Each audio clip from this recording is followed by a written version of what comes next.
Hi, I'm Sophie and welcome to another bookish adventure.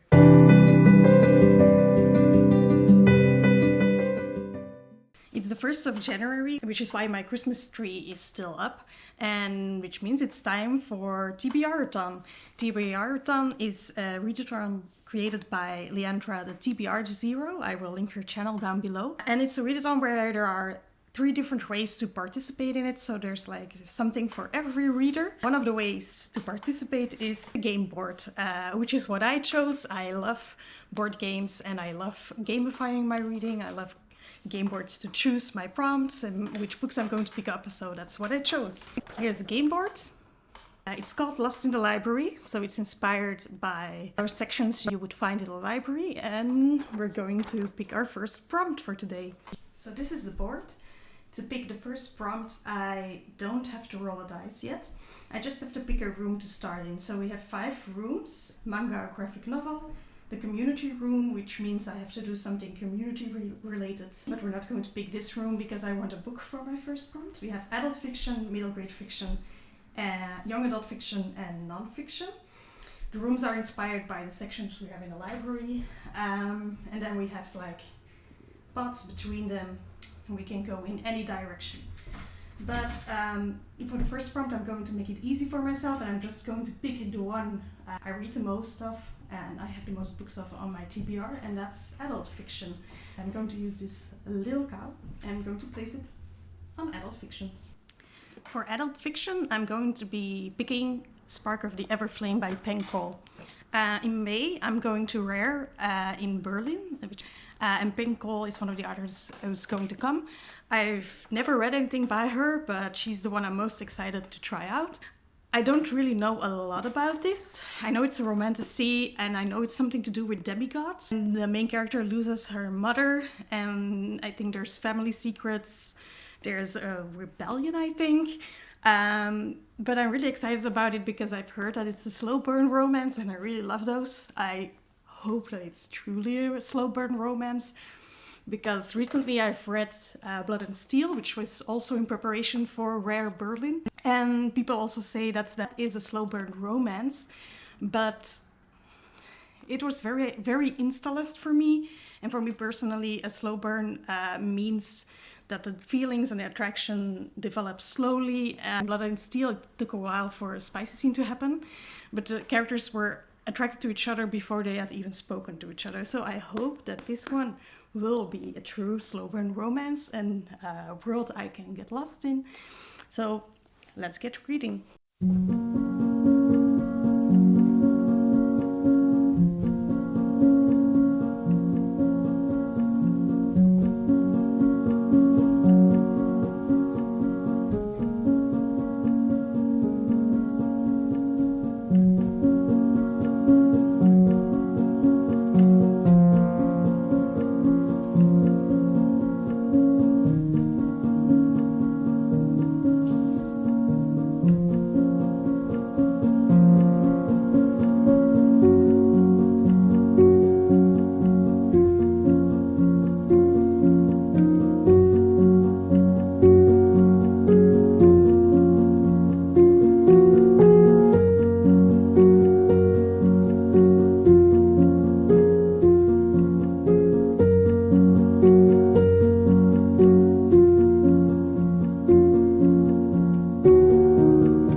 I've read the first 75 pages of Spark of the Everflame. I'm not that far into it, but I thought I'd come up here and talk about my initial thoughts. So we're following Diem, and she lives in the mortal city, in this world where there are like descendant people who are kind of demigods. There are like 9 different realms. Every realm has different magic, which I think is interesting. We don't know a lot about the magic yet, but it's intriguing so far. She is clearly not entirely mortal. That's clear from the beginning, so that's not a spoiler. Her father is not her father. We don't know who her real father is, and we don't know what kind of magic she has yet, so that's intriguing. She doesn't know a lot about his descendant. Her mother has kept her like out of everything. Her mother clearly had a lot of secrets. And at the beginning of the book, her mother disappears just one day. And the last time DM saw her mother, she was talking to a descendant man. So far, she has met this man again. I'm guessing he's a love interest. I think it will be a slow burn because she doesn't like him. She thinks he's beautiful, but all the descendants are beautiful, so that's not really something special. She's not especially attracted to him. What I also like so far is that she has kind of a temper that seems to be connected to her magic, because her magic has been like, she used to take some kind of powder as a child to repress the magic, I think. Or that's what it seems like so far. And she has stopped taking it now that her mother is gone. And suddenly she's like a lot more moody. She has a lot of anger. She has this voice in her head that keeps telling her to fight. So that's also intriguing. So yeah, so far I'm having a good time. Not obsessed or anything, but the writing is good. Character is intriguing. World is intriguing. So yeah.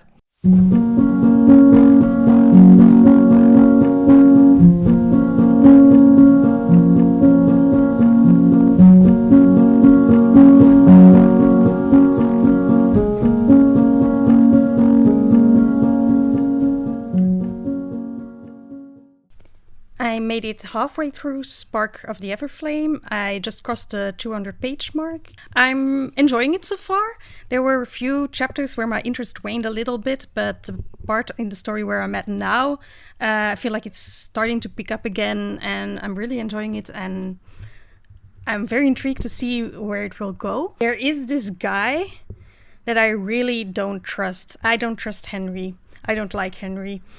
He's like kind of childhood best friend of the main character, and at the beginning of the book we learn that recently they became something more than friends, but I don't trust the guy. There's something off about him. What's also interesting is on the back it says that there's a rebel alliance, and our main character has kind of joined it now. In most books with a rebel alliance or with a rebellion, you root for the rebellion, right? But I'm not sure if they're the good guys in this book. I mean, the descendants, obviously the descendants who are ruling this world aren't very good either. But this rebellion, I have my doubts. So I'm intrigued to see where that will go in the story. Still really like DM. DM is my girl. She's so angry, and I can't wait to see when she will explode. She has thought about making men kneel in all possible ways already, and I'm like, you go, girl. I'm rooting for her. I also like that the romance isn't a big part of the story right now. So DM has seen the love interest 3 times now and spoken to him 2 times. But she's doing other things right now, and it's more about the fantasy plot. And I think that is the kind of romantasy I like, where the romance takes a long time to build, and that we get a lot more of the world and the plot before the romance happens. We've also learned a little bit more about the world, and we've learned a lot more about DM's magic. Not really sure what she is yet, but girly is powerful for sure. Curious to see what will happen next.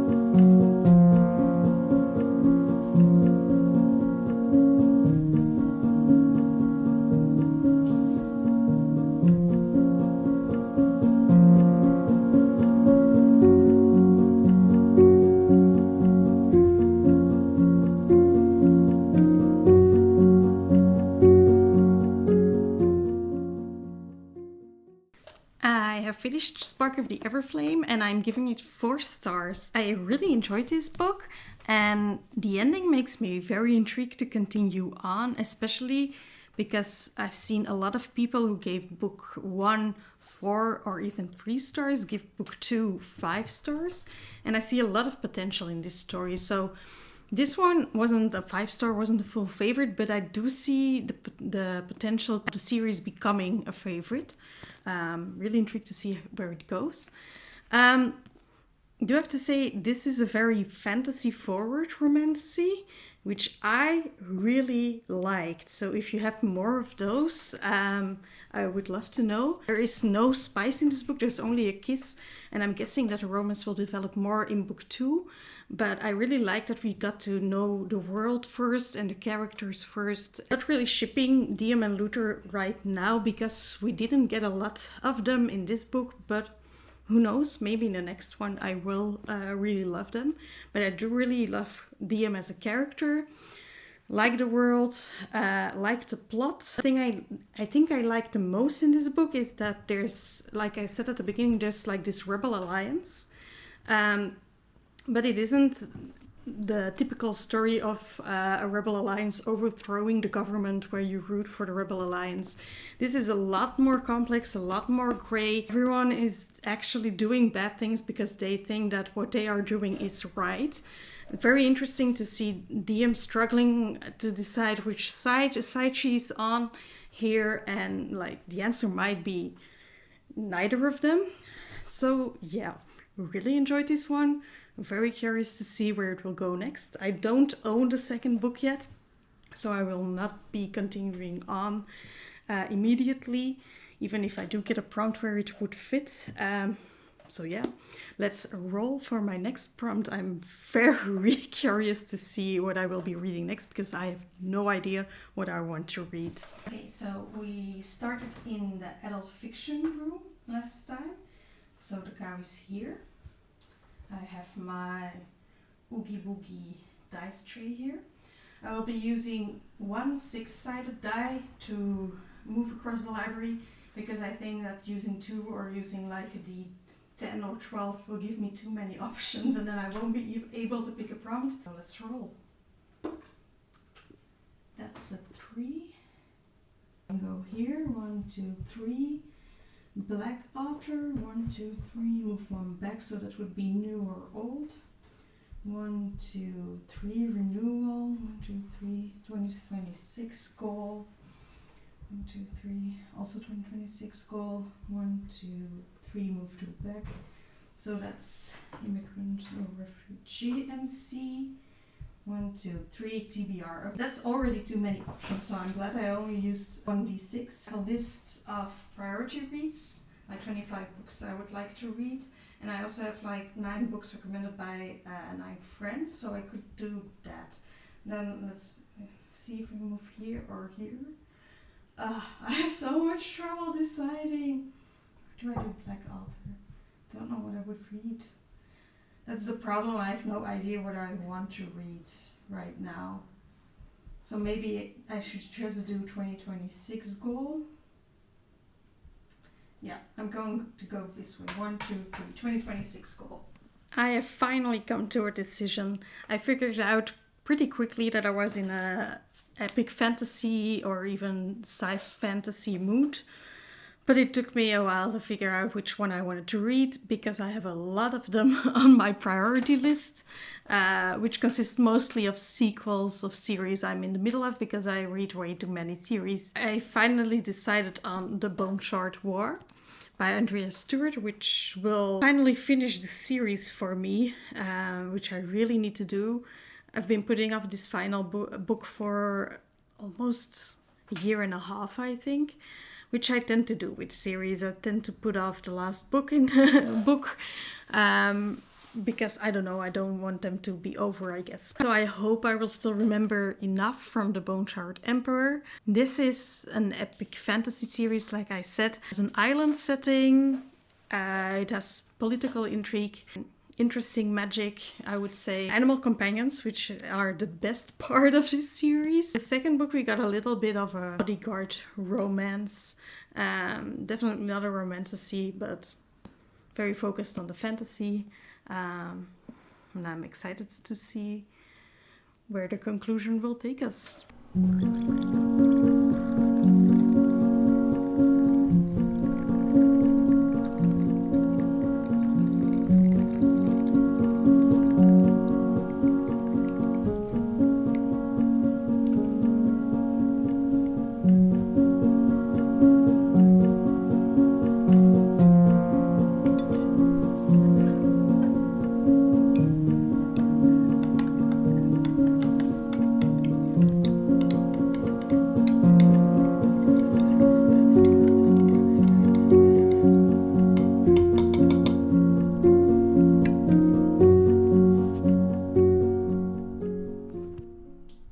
Just a very quick update. I made it to page 110 in the Bone Shard War. This is a book that's over 600 pages, so that's really not that far into it. I did need some time to get back into this book. Like I said, it's been a year and a half that I read the second book.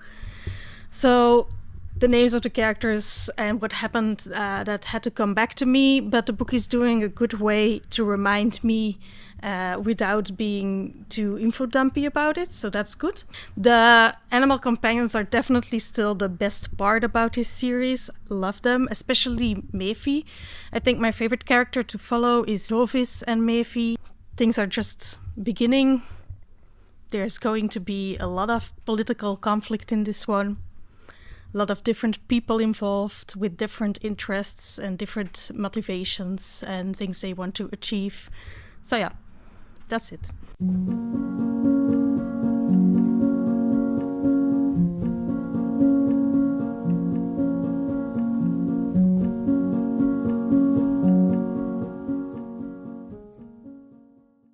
So I'm going away for a few days, so I'm going to do another roll in case I finish the Bone Shard War so that I can take a second book with me on this trip. Maybe I will also switch between those two, I'm not sure yet. Quick update on the Bone Shard War. I'm on page 246, so I've read up until chapter 20. So not halfway through yet. I don't have a lot to say about it that I didn't say already in the last update, except that there have been 2 battle scenes and I found them a little bit boring, so I'm not a big fan of how the battle scenes are written. So yeah, let's do another roll. So the cow was here on 2026 goal last time. So let's roll and see what we get.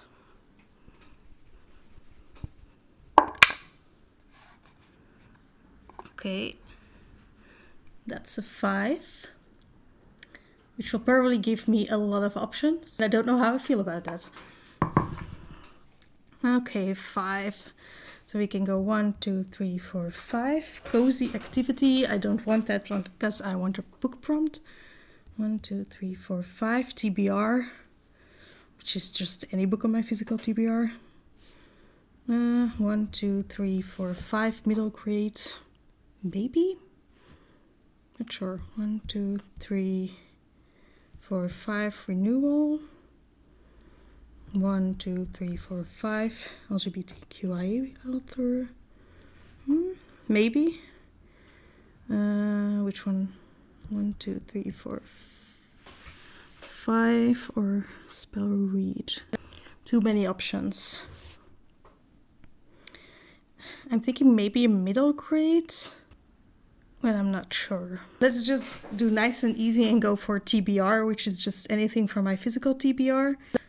1, 2, 3, 4, 5, TBR. So I've chosen my book. It has been a while because I couldn't decide, because the prompt, anything from my physical TBR, is just way too many options. I wanted to take something light with me because the Bone Shard War is epic fantasy. I wanted something completely different, so I built a lot of contemporary romances for my shelves. Ended up with 14 options and it took me a while to narrow it down, but I have chosen one, and it's Get Alive, Chloe Brown by Talia, Hibbert. This book has been on my TBR for a while. I bought it secondhand. I've been interested in trying this series because I've heard such great things about it, and it seems like the romance series that I might really enjoy. I know this one has chronic illness representation, and I know it's about Chloe Brown, who makes a list of things she wants to do in her life because she feels like she's not really doing anything and she's struggling with her illness. And then she gets the help of this guy who has tattoos and rides a motorbike to help her with her mission to, I think, rebel a little bit more. So this seems like a little bit of an opposites attract romance. Don't know a lot about these except that people say that the spice is good, and that the romances are good and inclusive. So those are my reasons for picking this.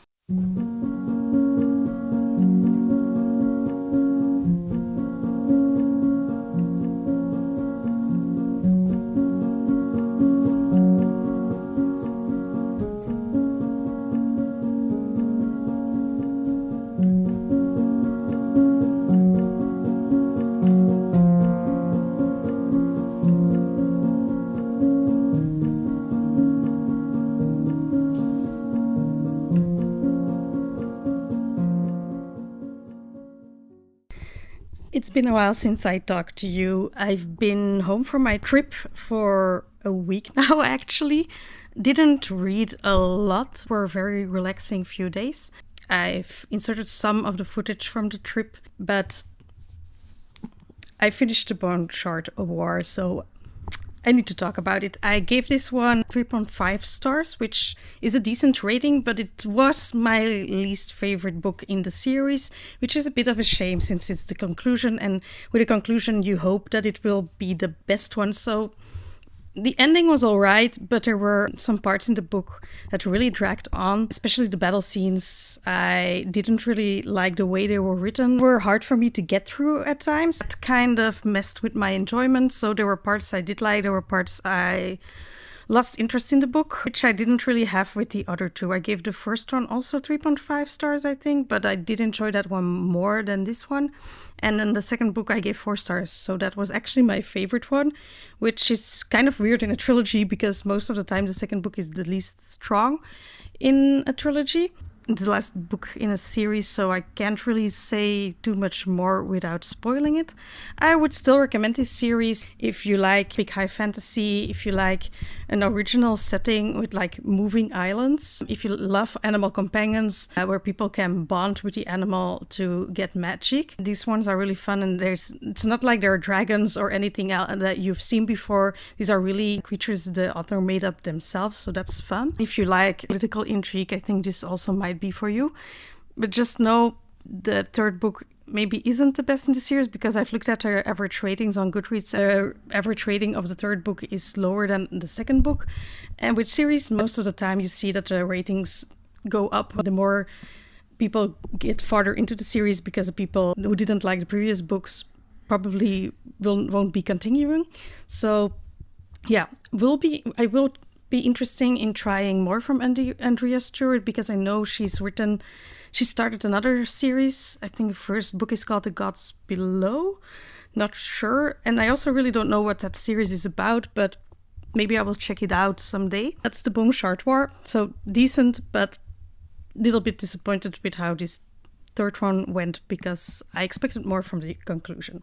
I did also start Get Alive Chloe Brown. I switched between these two. I started this one on my trip. Now, let's see, around 140 pages into it, so made decent progress already. And I'm really enjoying this one. So this is about Chloe Brown, and at the start of the book, she almost gets hit by a car.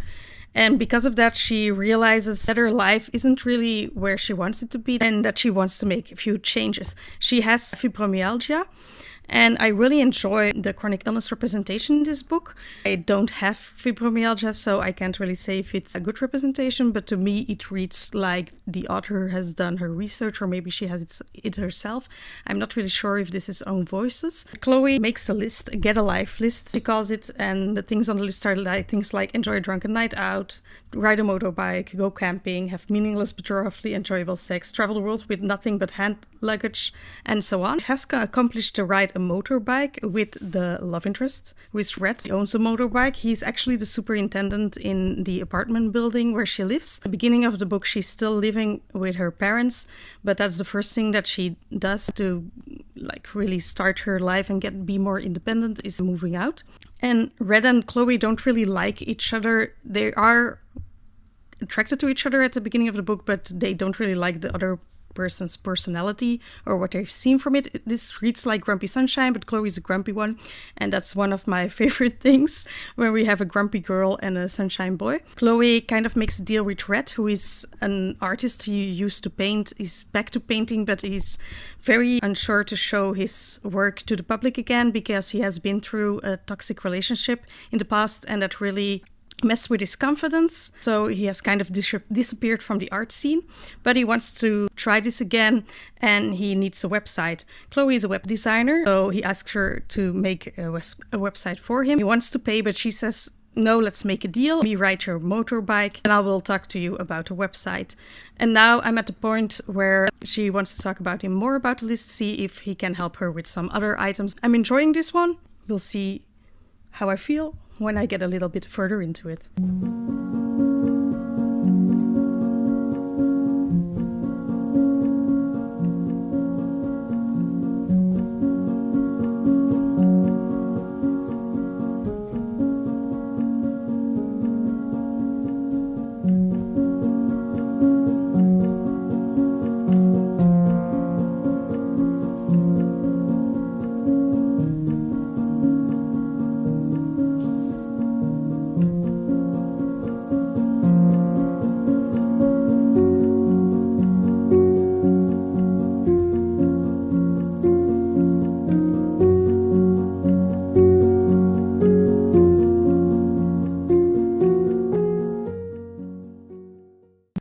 Get a life, Chloe Brown.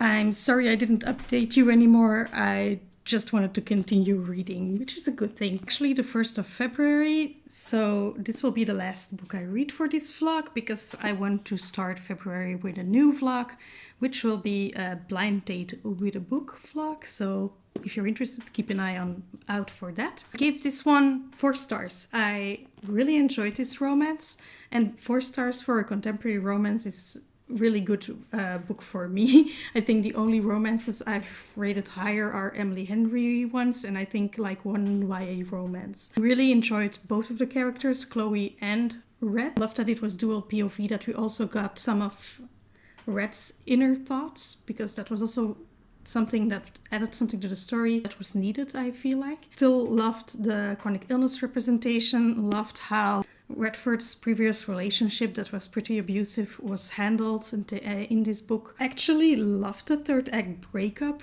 which is not always the case. I know some people really hate them.